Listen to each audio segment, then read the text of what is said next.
So I'm here with Angela Smith at the exhibition, the Summer Exhibition 2024 for Guildford Arts. And Angela's going to tell us a little bit about her work, if you would. Well, it's a really exciting opportunity to take part in the exhibition. There's some fantastic work and I've met some really nice people.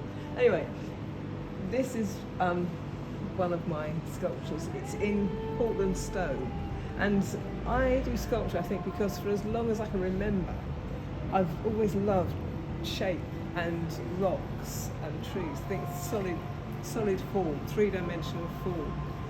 And this one, the idea came from, originally I drew a succulent plant, a house plant, and then I put a circle around the central part of the drawing, and I thought it was really exciting how the geometric shape intensified the curves of the leaves of the plant. So I made a model in clay of the shapes inside the circle, and then I carved it in Portland stone. Wow, it's absolutely beautiful. How long did this eternal question that we're asked as artists, how long did this take to actually make? The actual carving itself and making the base was about 150 hours. Wow, it's absolutely stunning. I mean, I can't imagine, what tools do you use to get this so beautiful? Unfortunately, I haven't brought any with me. But the first tool that you use when you carve stone is a rod. It's I suppose about that wide. Hang on, I'll just see. Okay. And it's hexagonal where you hold it, and then it's square, and it tapers to a point. So it's sharpened to a pyramid on the top. So there's a point, and with a mallet you hit at the stone, and you hit in one direction and then in the opposite direction, and the opposing forces knock a chip off, and so you go on doing that all over, and then you've got lots of bumps that you can go on looking off until you get to the rough shape. And then the next tool is called a claw.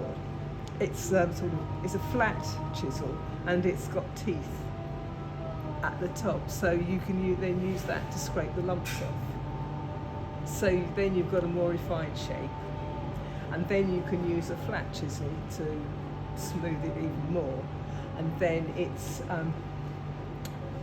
files and finer and finer files until you get down to a smooth surface, and then it's finer and finer wet and dry.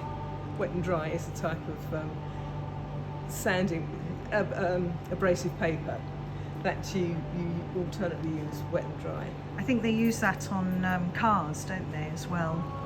Possibly. Yeah. I don't know anything about cars. It makes it very, very fine. Yeah, yes, and eventually you get down to a very smooth surface. And then I polish it with some wax that gives a sheen to it, but not a very bright finish.